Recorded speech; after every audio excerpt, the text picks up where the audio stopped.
Hi, everybody. This is day 2000. A lot of news. Sorry, we're coming on late again. It always seems this time. Um, we are burning the midnight oil because that's what it takes. That's what it takes. We are absolutely in a battle for our communities, for our faith against the powers of darkness. And the thing is um, when you wield your power of faith, the darkness has no chance, right? The darkness has no chance. So that's what we've been doing. And it's been really a miracle after a miracle after a miracle these 5.5 years, because what they did to our son, what they did to our family was so bad and put us at such a it was a code red. It was an internal attack, an internal killing. And they didn't notify us, right? They didn't notify us, and they stole our son's body. They trafficked his body across the border to tear it apart, to dismember it. All evidence indicates that his organs were harvested. They had this very brutal network in place. Um, and that's what we're going to talk about today, because he was forcibly removed from his barracks room because he was a whistleblower. And he's a big deal, y'all. Richard is a very, very, very big deal in all of this. And if you've been following for all these years, you will know that we came to that realization because of the level of interference in our son's, the level of involvement and interference in our son's investigation, and the cover up, right? And the fear of those that knew something but um, feared for their life. And Richard told us he feared for his life. So, and it was all the COVID time, and everything was so absolutely insane. And they took advantage of that. So let's get started today. Thank you for coming on so late. And we have no time to sleep, do we? We have no time to sleep. We have to be on this all the time. And we just want to thank everybody for following us, for sharing, because we are a government of the people, by the people, and for the people. And we can't depend on our tax uh, tax funded tax funded system, can we? We just can't. They have absolutely breached our national security, breached our trust, and have exploited us.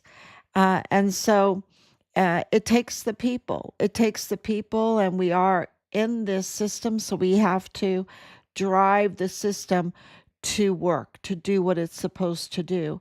And that means we have to be vigilant. And so we're very vigilant and active. Vigilant and active.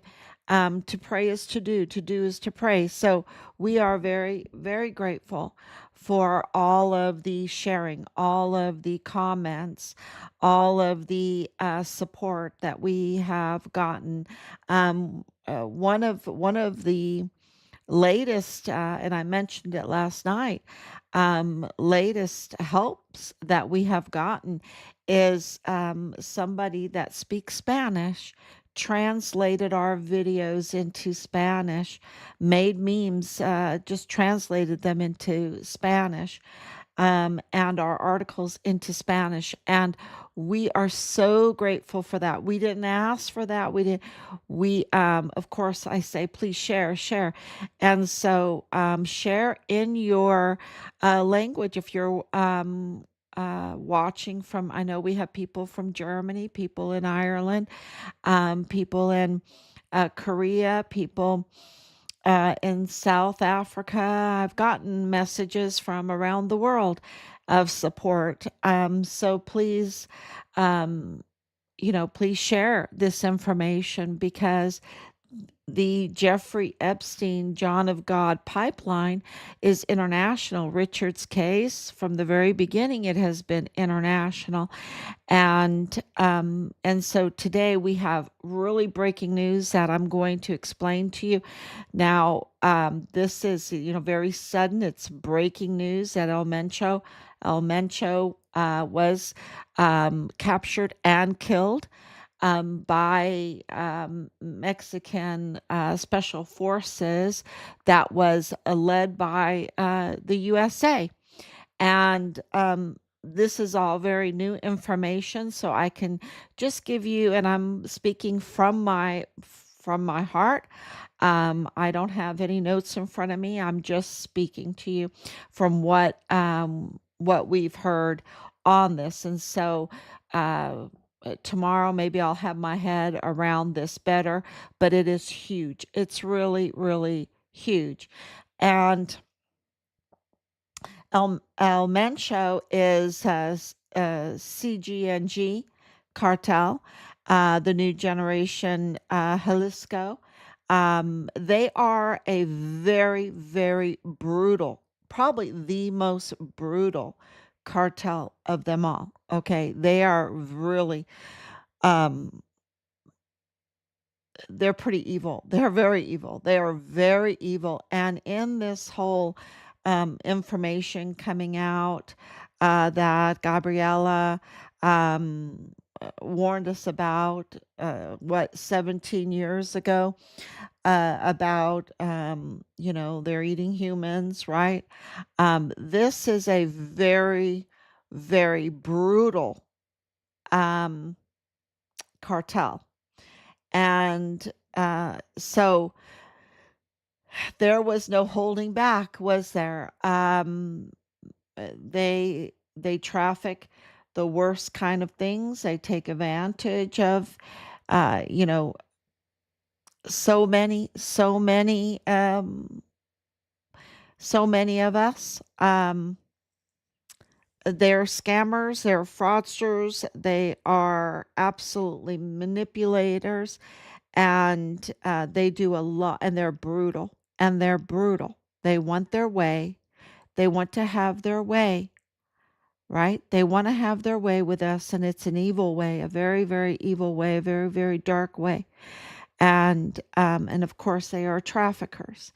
They are huge traffickers. And so El Mencho was the leader of the CJNG. And of course, don't forget that in our son's case, it's a very important. La Diabla was also arrested. She was conducting illegal C sections, training 16, 17-year-old girls to conduct illegal C sections as they were targeting young women in pregnancy crisis mode, promising them jobs or a place or a cheap C-section, and they would absolutely they would absolutely take the baby and also harvest organs. And many of these young ladies never saw a job or any life. They didn't see life. And many of these babies, if they survived, because these are very gruesome C-sections, they would be um, given adopted illegally on the black market, specifically targeting, and this is not me, this is the reports, the homosexual community. So, gosh, it was a very good day when she was arrested. And you have to know this. Her family was employed by Beto O'Rourke. Beto O'Rourke is very deep in this, okay? If you're in El Paso, you absolutely know who Beto O'Rourke is. Beto O'Rourke's father-in-law, Bill Sanders, bought a a ranch right above a Zorro Ranch in New Mexico, right outside of Santa Fe. And this all has to do with the El Mencho. This directly targets the trafficking there in Santa Fe, and Bill Sanders bought a ranch right above Zorro Ranch at the same time that Jeffrey Epstein bought his ranch. Okay, just about at the same time, and they sold it the same year after decades of being very cozy neighbors. And don't forget, their other neighbor was Cesar Duarte, the former governor of Chihuahua, Mexico. And this is a pipeline, and that pipeline went down to John of God, um, where he was doing the worst type of things, baby farming, um, hundreds and hundreds of women, um, um, the worst crimes against them. And Oprah, Oprah was promoting him, okay, really promoting him in the media. And of course, Oprah is very chubby with Beto O'Rourke, and has a home in Santa Fe in that area. And of course, being from Chicago, and Bill Sanders being from Chicago, and Obama being from Chicago. And, I'm not trying to pick on, like one side or the other, blue side or red side or whatever. I'm just telling you the facts here, because when it comes to Mencho and the CJNG, they are in El Paso, and the FBI absolutely knows who they are. And we know who they are also. And they are everywhere. They touch everybody's life in El Paso, Texas. Okay. They're very infiltrated in El Paso. And they are absolutely, donors to so many politicians, including Beto O'Rourke, including city council candidates, and also Tony Gonzalez, and also Governor Abbott. So I'm not trying to take sides. I'm telling you what we know. And and so there are, I think this is going to bring us together, right? People that are don't want the trafficking, don't want the brutality, don't want the drugs that have the F that kills, right? And we know that cocaine plays a big part in all of this. It plays a very big part, and um, and they're just everywhere. They're in the hospitals, but of course, they're in the hospitals, aren't they? And they're in the sports venues, and they are in the politics, and in the judicial and law enforcement.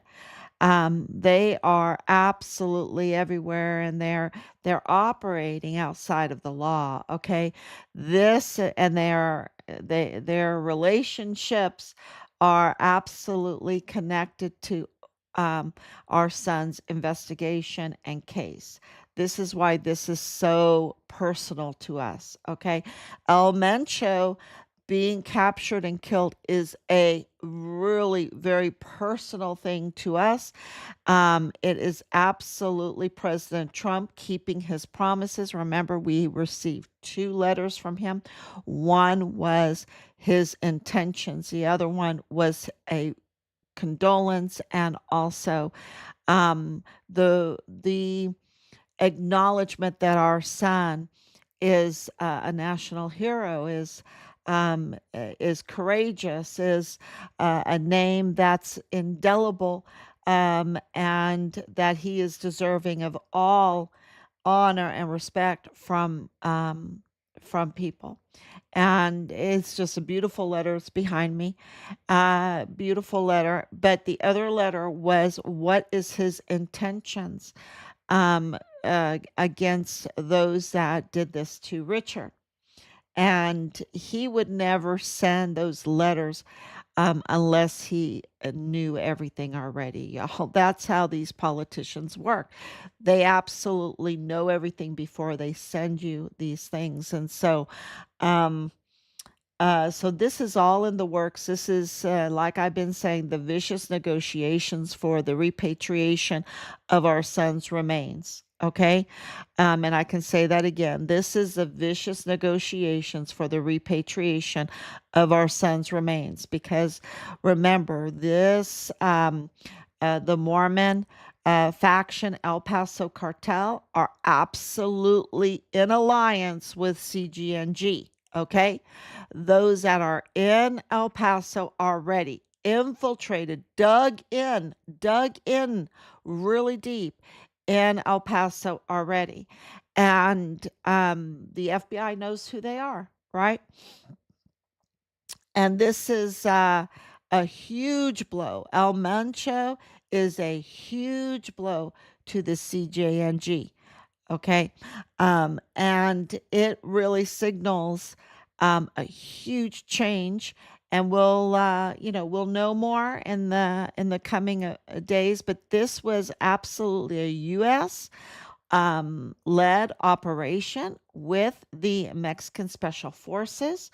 We have gotten intel that the Navy SEALs are in Mexico with the DEA, that the DEA is in Mexico.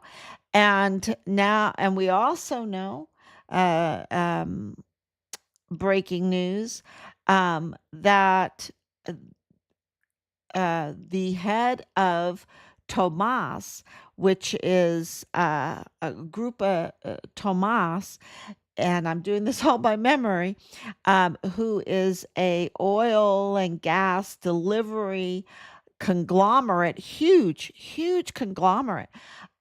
Was He's still alive, but he was shot. The director of that huge conglomerate was shot in his head, lost an eye, and of course he had his car that he was in was registered in California, which, goes to everything else that we're saying, that Carlos Manuel Salas, the prosecutor for the North Zone of Chihuahua, which is, or the North Zone for Juarez, um, who's in charge of this Plenitude crematorium, is breaking the laws, violating the laws by having a residence in El Paso in the United States when the Mexican law forbids that. So he's breaking his residency violation or rules too. So, um, it's the same thing. They all want to live. Ariano Caron family, the Purchase Ariano Caron family, they live in the United States. All these people, Cesar Duarte, like, what is it, 14, maybe 20 homes in the El Paso, and then that's not including what's in New Mexico. So yeah, they are all wanting all the benefits of the United States, but not wanting to love the United States. Okay. They are just bringing a hellhole, they're just bringing their hell, they're trafficking this pipeline, aligning with really evildoers like Jeffrey Epstein, who, um, that trilateral commission. Um, and that's something um, that people have to understand, is that Jeffrey Epstein was a financier, and he was invited to be the financier for the Trilateral Commission, the groups of billionaire business people like the Rockefellers. And um, so that's the level that he was at, and that's the intel that he was getting, and that's why former Prince, what's his name again? Andrew, uh, why he is in so much trouble. I mean, they are in England. The headlines are treason. That's what the headlines are because um, former Prince Andrew was giving within minutes, as soon as he got information, top secret information on um, British, Great Britain's finances or investments or laws or whatever, he would give them to Jeffrey Epstein. And so this is why. And then the headlines are talking that the king knew. The king knew. He was warned. And we know that President Trump went and visited them, and he was very gracious. And I'm sure that he warned them. Um, so to have those kind of treason headlines is just jaw dropping. It's just never it's just, I don't think it's happened in their history, which is a long history. And this is what's happening with CJNG, with Mencho. Their leader just lost their head. That's what just happened. And it's going to be a huge shakeup, a huge. And then to have Grupo Tomas, which is about the fuel, right? The fuel, and we know that Cesar Paneche, the former AG of Chihuahua, and you have to remember that Cesar Paneche is from Mexico City, and he was recommended to come to Chihuahua by Woody Hunt, by Paul Foster, by Alejandro de la Vega. They're the ones that got Cesar Paneche that position as the prosecutor for Chihuahua, the big guy for Chihuahua, the AG, and he's co-owner with Grupo Carvel, and now accused of the siphoning of Pemex fuel, and then using that and selling that back to the Maru Campos administration. Um, and she knew about it, right? And she knew about it. So, that's a huge deal. And so that's why this group of Tomas is a big deal, but because they all work together in the Chihuahua fuel industry or fuel uh, area, right? The word will come to me. And who else is in there? Well, you have Paul Foster. He's the big fuel billionaire, right?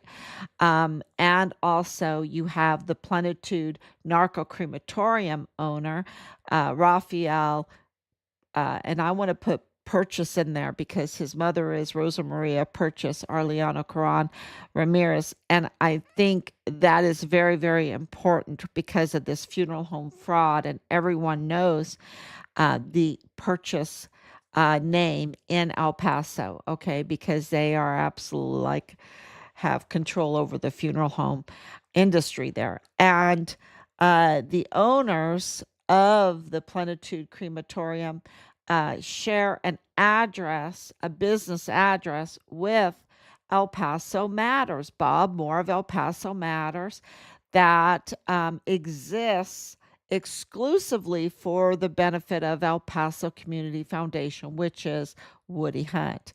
And that they're all into the fuel too. But what business did they share with that address? And that was the Argo um, oil and gas business. So uh, the owners of the Plenitude Narco Crematorium, where evidence indicates our son's remains um, were disposed of there, um, has an oil and gas business at the same address as essentially the El Paso Community Foundation, Woody Hunt, which is, his they have so much partnering with Paul Foster And so this Grupo Tomas attack with the Mencho attack, with all of this new information surrounding the Jeffrey Epstein, what they're all doing. It's all business financing, right? Financier and investing in all of this, and then he's conducting his eternal life Ponzi scheme, and then compromising everybody that he's getting into the scheme, because if they ever get tired of the scheme, he doesn't want them to come back at him, right? So he's compromising them. It's the same thing that was going on Fort Bliss. They were compromising our soldiers so that they wouldn't become whistleblowers and report on the trafficking and all the things that were going on Fort Bliss. And Richard did not allow that, right? He stayed stellar. He stayed sparkling clean. And they tried everything they could to put out false stories about him and retaliate against him and entrap him, and, just to make him not reliable, right? Quote unquote, not reliable source. But they failed. They failed in every respect. And so if you see a Bob Moore story out there, just think of Plenitude Crematorium owners and Argo Oil and Gas, and you'll know why that they don't like Richard, because Richard was the whistleblower.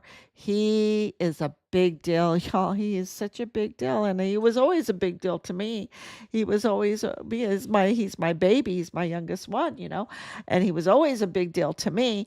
But to the cartel, to the Mormon faction, El Paso cartel, to the Jeffrey Epstein, John of God pipeline, to the, I would say, Trilateral Commission, Richard was the thorn in their side. He was the soldier that was a reliable source, and willing to report on their criminal activities that uh, were so criminal, it was a hellhole, okay? It was what Gabriella was warning us about, and that their stench was gave them away, right? Their stench gave them away. So this is huge breaking news, all of it coming out together, and they must pay a lot of money to keep that fake stuff up. But we just appreciate everyone coming. We've had such great response, and we are earning your trust by staying very vigilant on the news, um, and contacting all of our sources, and being contacted by the sources, and to give you um, the best news that we could possibly get you, and tie all these dots together. We're not monetized. We don't get paid any money. We don't have any donors. We don't have nothing. We want our son's remains. And we are telling you right now that the last 21 days has been absolutely what President Trump told us that was on the agenda in August when we got the first letter. So, August of 2025. Okay. So he is, promises made, promises kept is one of his slogans for his campaign. I think he's living up to that. And when you see, have questions, why is this not happening? Think about the CJNG and their infiltration into the hospitals, into the schools, into uh, the workings of our communities, our government, our judicial. Yeah. Um, be sure to realize that we have been infiltrated by a very brutal cartel. And so um, this has been a great day because let's see how they reacted, because this is such a big deal that, and I'll turn it on here, that they reacted uh, in their brutality, in their brutality.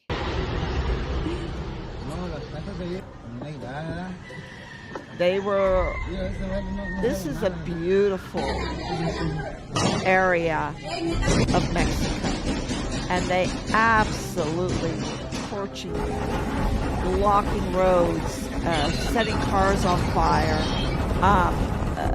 Look, just because El Mencho was such a huge cartel leader, kingpin. So he took the place of El Chapo. Not so much he took the place of, but he kind of rose to power. And remember that Chihuahua is led by the Pan Party, which is the Chapitos faction of the Sinaloa cartel, which, and the Chapitos are the El Chapo faction of that. Encontramos a una bebé vida. Su mamá está. I didn't want to put that up there. Okay. I did have a picture here of, this is, see if I can move it over just a little bit. This is a house back here. There's a doorway right here that you can't see. I don't know if you can see that. Maybe I'll move it a little bit more. But this is the Plenitude Crematorium there in Juarez. This is during the raid, where they, over 400 bodies. After this raid, they went back and they were digging in this area here, and they found more. They found more concealed remains. So they had to have a big old truck. It was just, it's a humanitarian crisis. It's sacrilege. And this judge, of the owner was arrested. One of the owners, a brother, right? Jose Luis. And he, my goodness, he got let out on a bond and ran over to El Paso. Let's see if I can, here's El Mencho. Yeah. He's pretty brutal. Pretty brutal. Okay, very brutal. I'm always too nice. I am always too nice.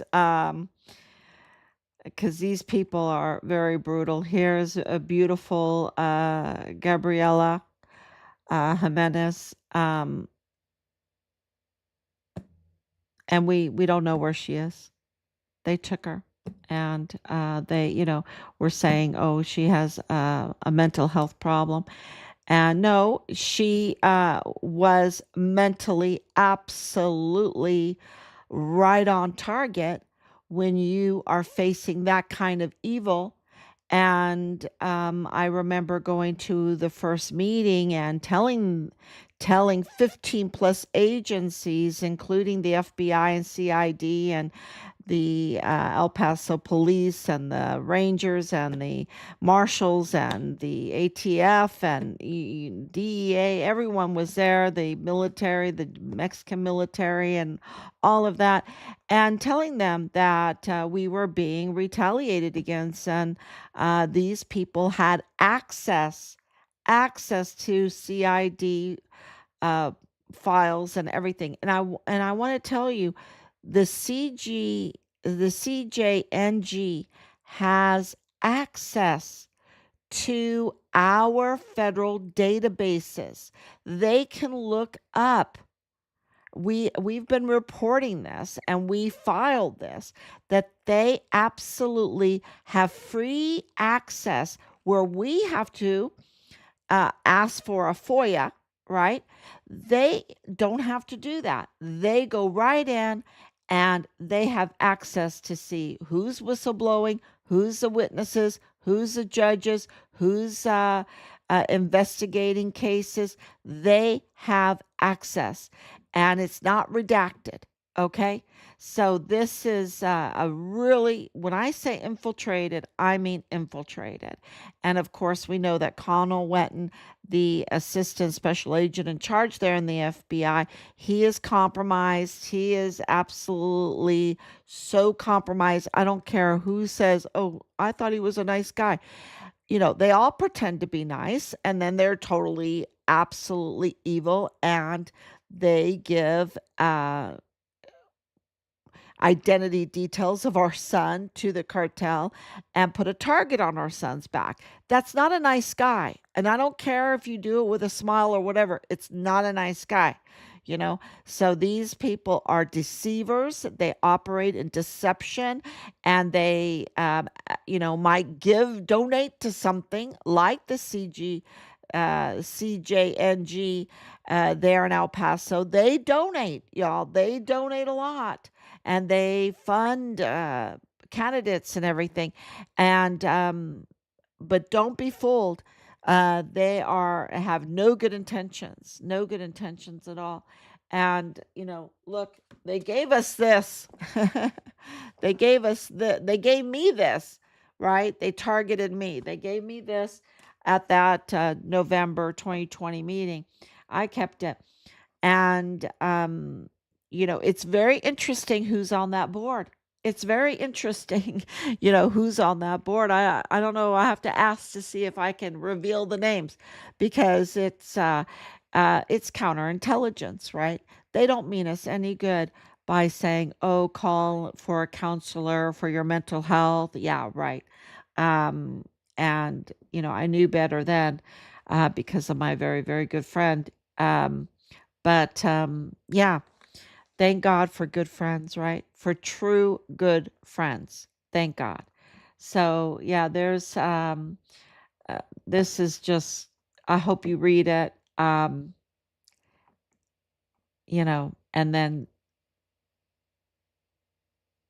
then pray.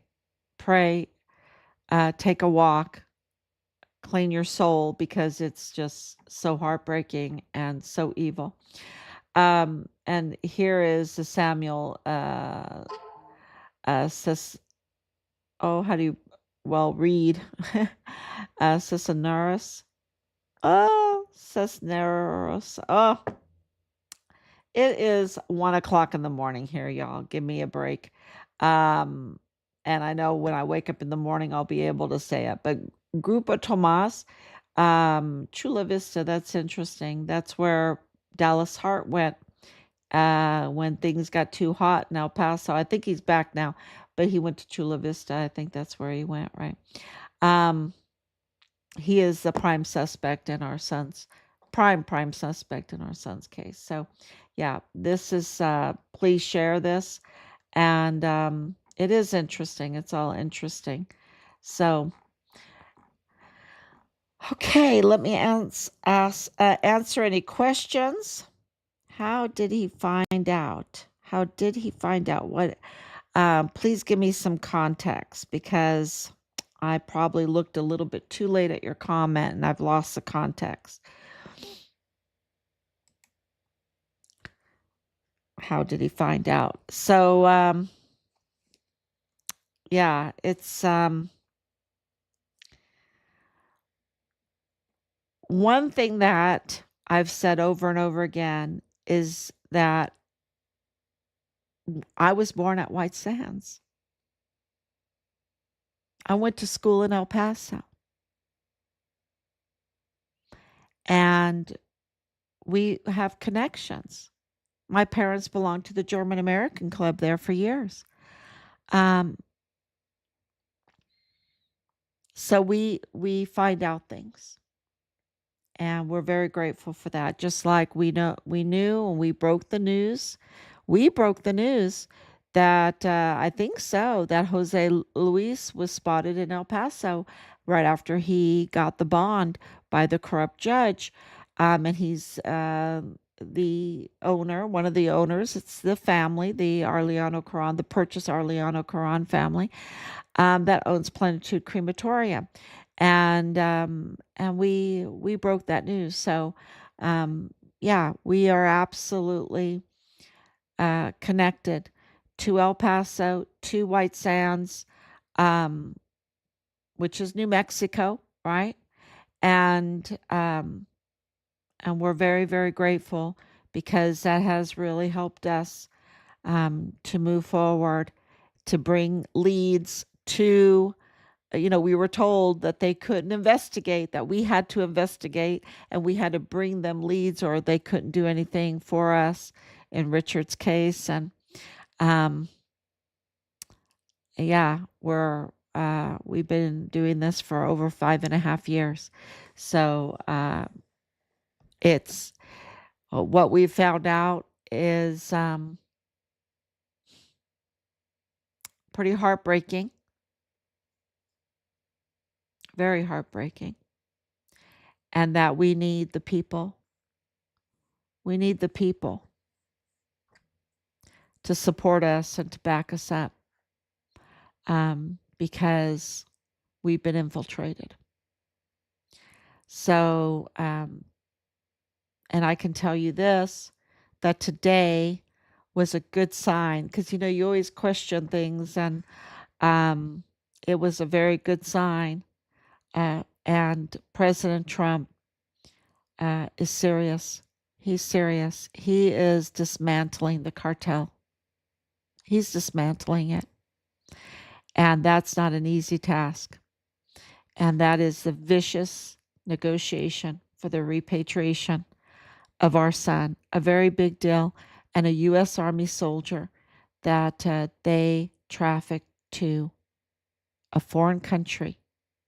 Okay, that's what they did after they took his life on Fort Bliss.